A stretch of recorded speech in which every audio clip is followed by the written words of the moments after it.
asalaamaaleykum donc amati mbégte feggoog yéen ci Total Buzz comme ni ñu ko tàmm di defee samedi bu yàlla sàkk bu waxtu wi temb bu jotee ci Seneweb TV ami internaute dalati leen jàmm ki dama koy door rek mbirum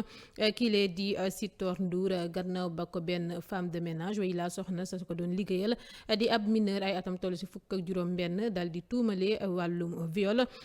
gannaaw ba mu ko liggéeyalee si diiru ñetti fan képp Sitor Ndour di responsable politique. APR dal di nekk tamit ancien directeur général centre des œuvres universitaires bu Ndakaaru daal di nay rek tontu ci mbir mi ni mel kenn si ay ndawub Seneweb daal di jokkoog moom Sitor Ndour daal di nay weddi lépp gannaaw ba mu dal di xamle ni lenn ci bile histoire rek dara daal amu ca nee na daal ñu xarañ lool ci wàllum arnaque ak wàllum extorsion de fonds la nekk di jëflanteel waaye nag bu waxtu wi jotee dina ci dal di addu ndaxte jamono ji mbir yaa ngi si loxo yoon ba tax na rek dafay bàyyi yoon mu daal di si def liggéeyam waaye dana jël ay responsabilité te rek su waxtu wi jotee dina si addu li ni mel la ca jot a xamle. ba tey ci mbir mi ni mel lay des ak yéen gannaaw ba Sitor Ndour dal di weddee tuuma ya nga xamante ne ni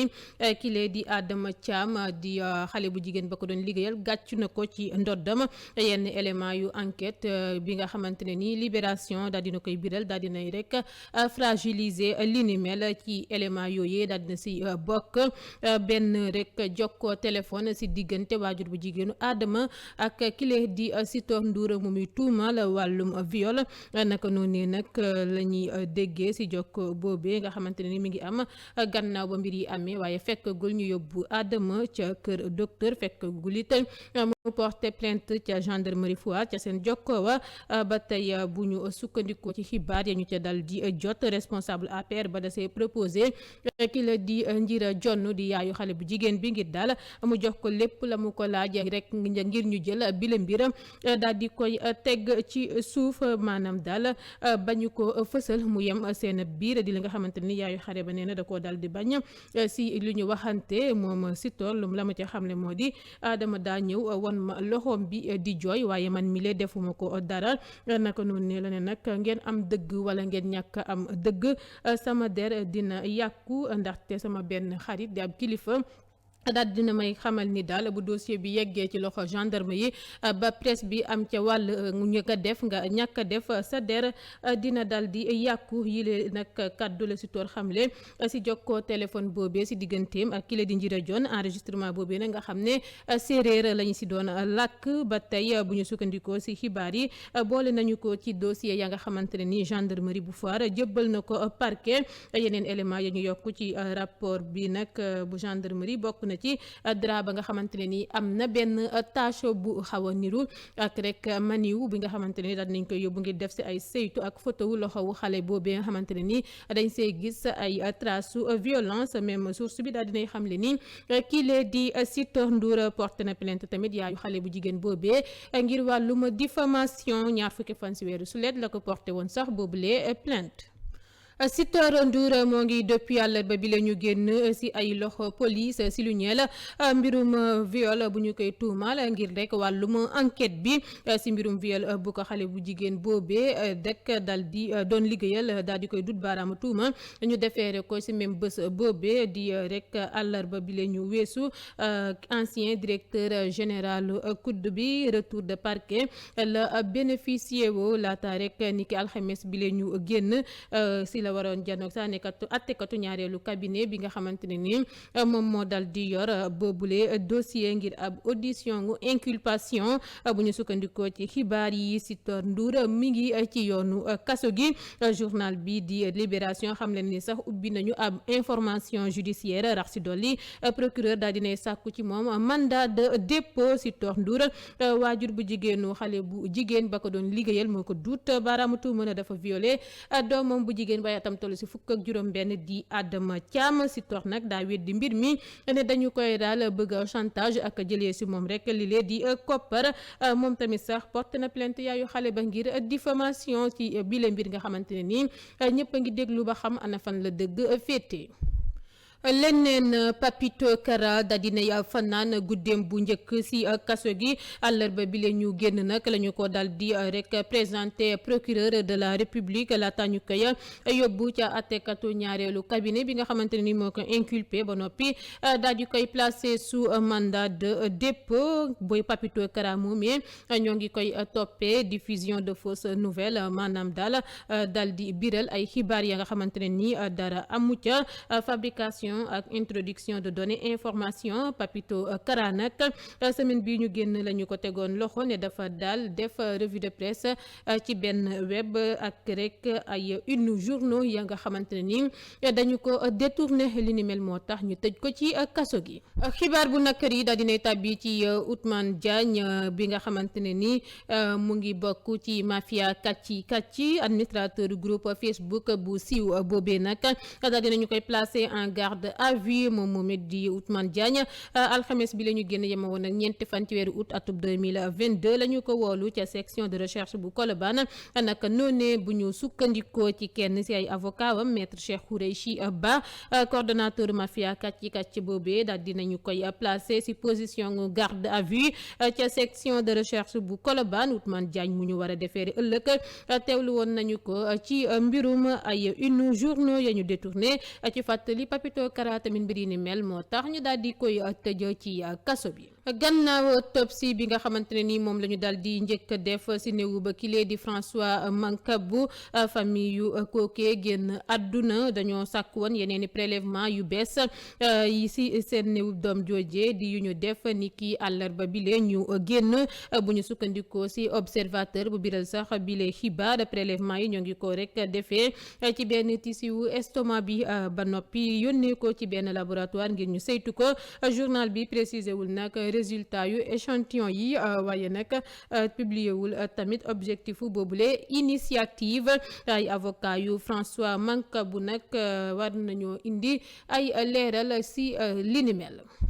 Personnel gazé fukki agent ak benn yu ñu teg loxo ak ñaar ñu tekki seen ndombal tànk li ni mel moom mooy bilan wu journée d'action bu ñu doon amal alxames bi la ñu génn ca biir entreprise ba ñoom collègue syndicat yu journal bi di Le Soleil gestion directeur général média état boobee di Yakham Mbaye nag la ñuy dénoncé dafay sàcc te lakkatootul mi ngi ravagé Le Soleil mu tuumal ko moom taskatu xabaar waaye itam syndicaliste bi la di Ndiol Mak Seck laata rek mu ca yokk ne seen xel daal dafa tey lool ci rek ay marché ya nga xamante ne nii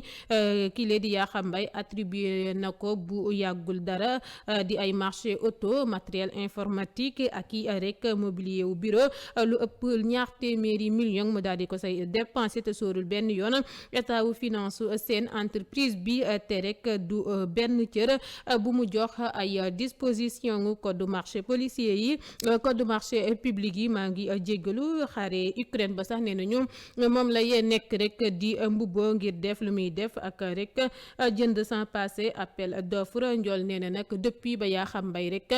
jiitee Le Soleil njeextal weeru décembre octobre 2017 la fa jàmm gëj a am ba muy ñëw sax nee nañ xaritu benn bakkanam la fa dal di indaale ba mu ñëwee la ko fal ci saa si directeur imprimerie laata rek mu koy def conseil spécial mu boole kook liggéey ba mu ko njëkkoon a jox tax mu ëppoon payoor ci boobule entreprise bu weesoo DG beeg adjoint moom te amul benn qualification ngir boobule poste naka noonu ne nag ci seen rassemblement boobee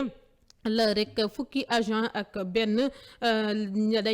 lañ ci tegee loxo fukki agent ak benn gazé personnel bi ba noppi ñaar ci élément ya daal di say rek tekki seenam ndombal tànk maanaam démissionné. ma xuus ci langue politique bi commission nationale de recensement des votes daal dinay biral résultat provisoire yu élection législative ya ñu doon amal dibeer bi la ñu génn yema woon ak fanweeri fan ak benn ci weeru sulet atub 2022 comme nag nu ñu ko doon xarande chiffres yi daal dinay wane ni coalition présidentielle bi Benno Bokk Yaakaar amul majorité absolue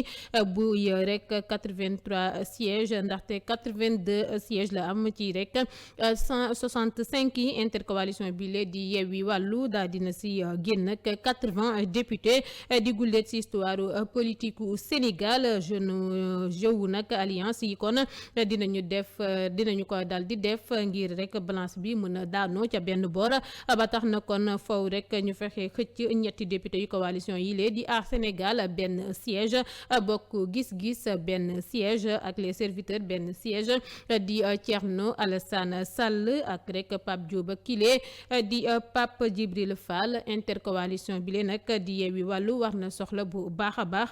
ñetti député yooyee ngir mën a am majorité ca assemblée nationale ba noppi mën a imposer cohabitation njiitu réew mi Macky Sall ak rek li nga xamante ne nii moo di régime am bu dee Benno Bokk Yaakaar war na fexe am benn accord politique ak kenn si ñett yooyee ngir doonaat majoritaire daal dina ñuy lancer kon opération séduction yi ngir rek accordé wu si seeni ay faveur.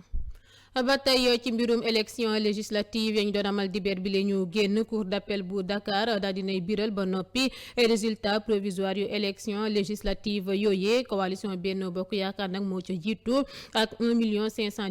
137 voix ba tax rek mu am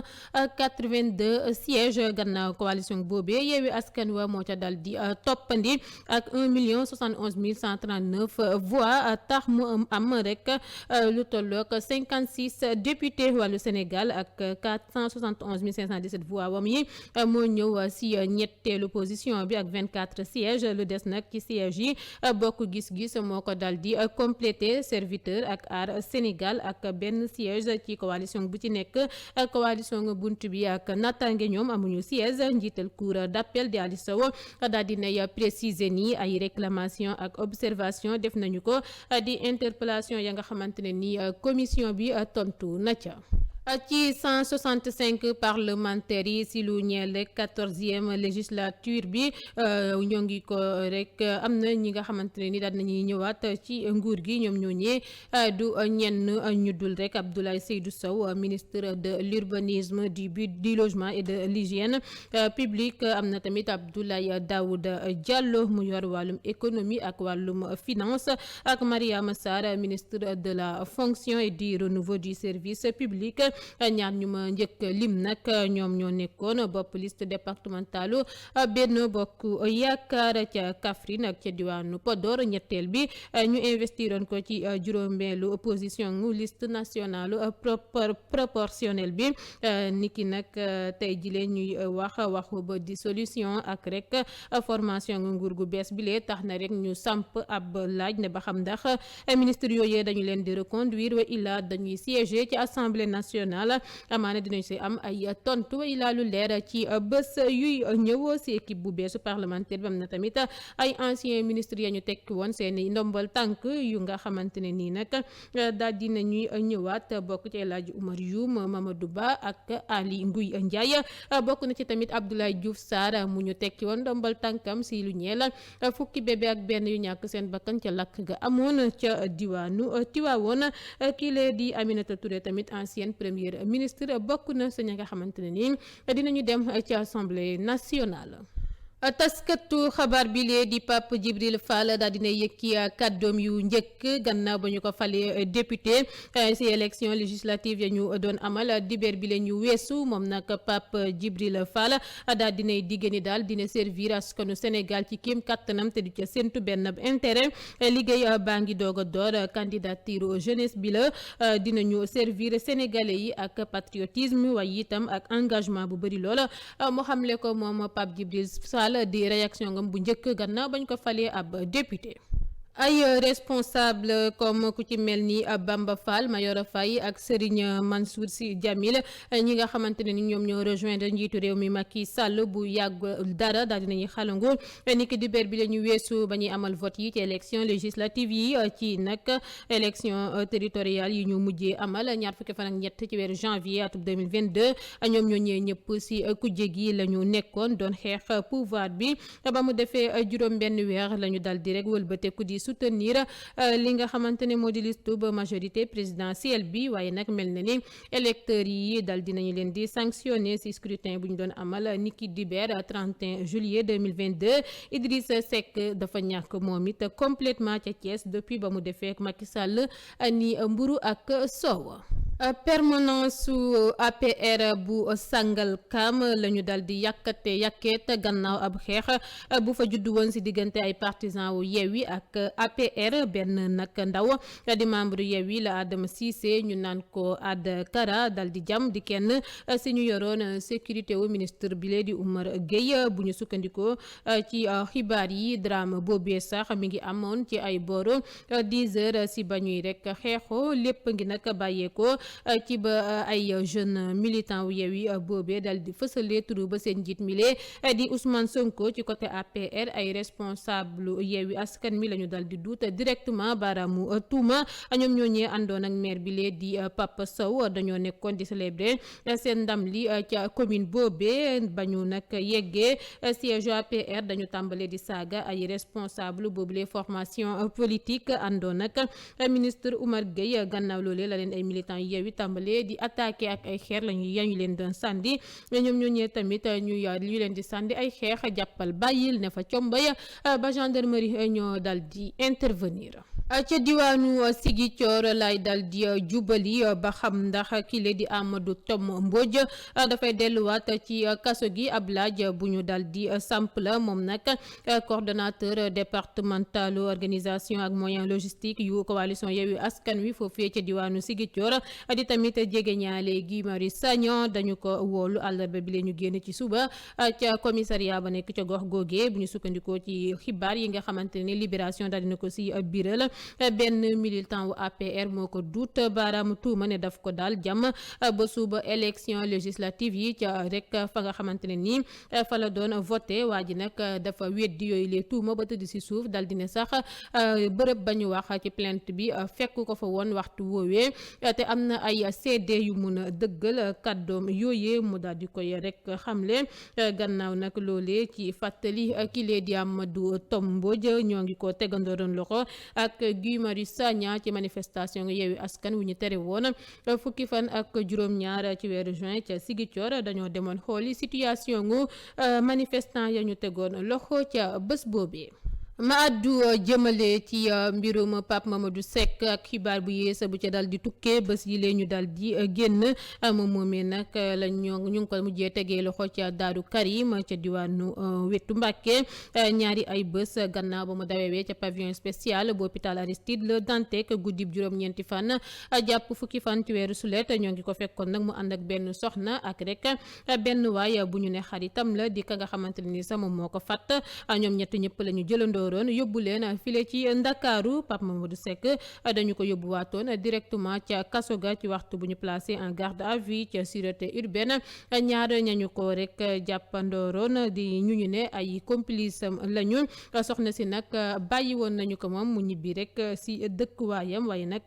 kile di xaritu Pape Mamadou Seck bi moom dañoo wéyandi woon daal di koy téye ci kaso gi ba tey jilee moom moomee nag waajoogu la génn ci bile juuta mu dugal boppam ndaxte daal bu ñu sukkandikoo ci xibaar yi ñu jot kookee wuyoo ci turu ba Bilal Thiam parquet daal dina sàkku ci àttekatu ñaareelu cabinet bi ngir daal mu ubbi ab information judiciaire ci sujet ma ngir rek recel de malfaiteur ak complicité wu évasion gannaaw loolee procureur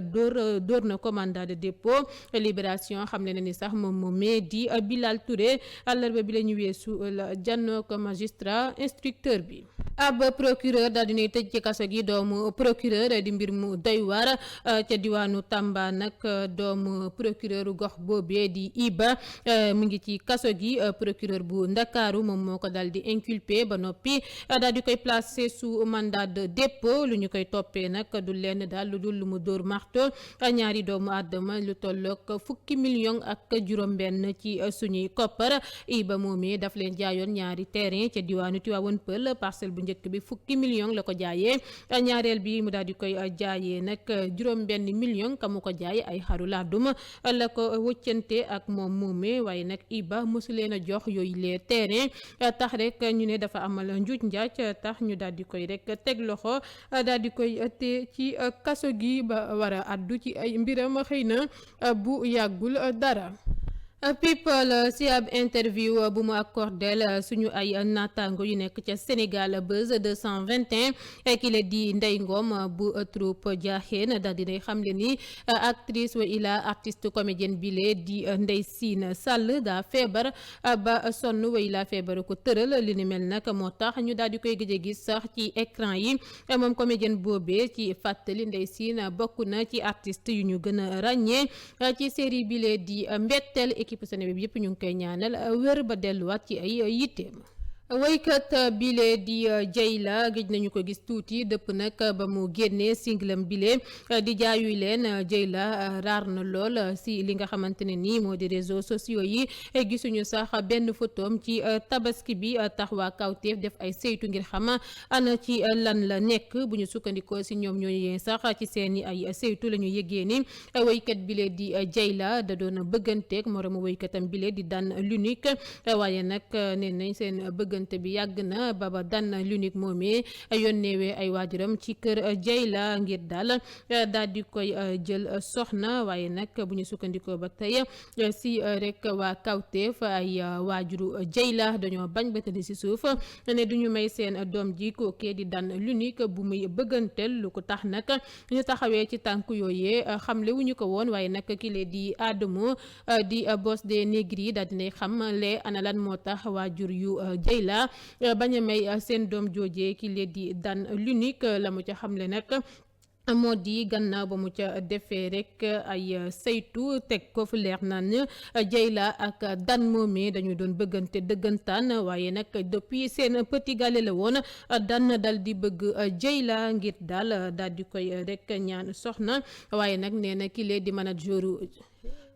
waykat bile di Dieyla daal dina ñuy rek koy gëj a gis tuuti depuis nag ba mu génnewee singlam bile di jaayu leen ba tey la ñu ko gëj a gis ci réseau yi nee nañu sax ba ci tabaski bi biralul ay photo tax waa Kawtef dal di saytu ana ci lan la nekk moom moomee di Dieyla bu ñu sukkandikoo ci waa Kawtef ca seen saytu woowee la ñu yëgee ni daal Dieyla da doon bëgganteeg moromu waykatam bile di Dan l'unique nee na sax ñoom ñaan ñooñee seen bëggante ba doon na lu yàgg lool waaye nag semaine wala ca gannaaw la Dan yónnee kër waajuru Dieyla ngir ñu daal di koy may soxna waaye nag ay waajuru Dieyla dañoo bañ ba tëdd si suuf ne duñu ko may seen doom joojee lu ko wundu xamuñu ko waaye bu ñu sukkandikoo ci Adamo daal di nañuy faram-fàcceel ana ñu waral taxawaayub ay waajuru Dieyla boobee nee na nag gannaaw ba mu ci defee ay saytu yu leer nañ dëgg la ne Dan ak Dieyla dañu doon bëggante depuis seen petit gàlle ba waaye nag ki la di Dan daal dina yebal ay waajuram kër Dieyla ngir ñu may ko ñu daal di lànk nee na la ko waral manager Dieyla di Yas moom moo dem kër rek waajuru Dieyla yàq fa deru Dan ne Dan rek ak mënuta yor ki la di Dieyla nee na nag Yas moomee di manager Dieyla dafa doxalee ni mel ndax moom it day bëgganteeg Dieyla te daa bëgg mu mujj ci ay loxoom tax mu dem yàq Dan pàcc ngir rek am la mu bëgg si Dieyla mu muy manager te rek mujjee ko bëgg. gannaaw tàggoowam beeg Ndiaw Fall alias Coco kile rek di Nabou Dash daal dinay amaat borom kër di juróomeelu mariage am daal di nekk jamono ji madame Bergane moom moomee nag Nabou Dash gannaaw ba mu amaatee borom kër ab vidéo wam daal dina koy war si ab vidéo boobee nag ñu daal di biral bu baax a baax ci réseaux sociaux yi muy wër gis nañ si Nabou Dash mu xam ne si ne daal mariage mi yi weesu yëpp ay projet la yu mu tegoon rek te tamit dafa dal di appoon fa nga xamante ne nii la koy yemale moom moomee daane woon nag ci boobule vidéo ba tey mënul woon a bàyyi kile rek di Coco ndax remplir gul compte bancaire am foog gisul daal compte am fees dell mu gis ci ay milliards du ko bàyyi vidéo boobee nag doon la nga xamante ne nii daal dina koy weer si lu ñeel sëyam yeeg tas yu jégalantoo yi nga xamante ne nii moom la nekk di def. noonu laay xuusee ci xibaaru tàggat yaram carrière-am bu ma koy dal di ndar keppe ci ba muy janoo ko presse bi ca stade Amadou Barry ci lu ñeel combat wam bi ak kile di Gris Bordeaux bu ñu jàpp ni ki ëllëg sax ci dibeer bi kile di Balla Gaye 2 daal na si prox ndool dal di dikkaat si digganteem ak kile di Aziz Ndiaye mu ñu ne daal neexoo amatul seen diggante ba si ku nekk daal dinay ber caawa boppam Balla Gaye 2 la mu ca xamle nag moo di mënuñoo xalaat gis relation boobu noonu boole kook famille yu kile di Baye Alé Ndiaye ñu daal di koy yàq nee na daal histoire famille la mënula dal di am problème ndaxte papaam ba muy dund la ko jël daal di koy tegg ci loxo kile di Aziz Ndiaye Aziz bëgg ko lool ba koy gën lanteek ay doomam yu mu jur Baye Ndiaye tamit ni ni mel ba tax na même bu defoon lu jaaduwul même bu soloon ay rek sagar ba mel ni ku àndul ak sagoom duñu ko mës a bàyyi te dinañu wëyandi di koy toppatoo comme nu ko waajuram bu góor bu dëddu àdduna sàkkoo woon ci ñoom ñooñee da gannaaw loolee nag mu ne nag moom moomee papaam moom moo ko jël daal di koy dénk seen papa Baye Alé Ndiaye ak seen yaay Khoudia Diop nee na même bu doon sax da doon comporté woon baaxul bés bu yàlla sàkk moom moomee di Balla Gaye 2 kile di Aziz Ndiaye ak famille bi duñu ko mës a rejeté danañu wéy di koy toppatoo ba faw mënuñu ko bàyyi mu xamle ko moom Balla Gaye 2 di li nga xamante ne nii daal dinay rek tëj rumeur yi daw ne neexootul ak Aziz Ndiaye ba rek ku ne berna caawa boppam maanaam daal si tënk mook Aziz Ndiaye pik ak peel dara mënu leen xaajale bu ñu sukkandikoo ci moom Balla Gaye 2 mu ngoog file laa yem ak yéen tey ci Total Buzz lii moo fi jotoon a ruus lu ñu leen di tënkal ci semaine bi jaajëfal naa leen bu baax a baax ci ànd bi safoo beek kóolite gi jaajëfal Babacar Ndiaye moo fare woon tey ci côté régie gi di leen wax week-end jàmm ak salaam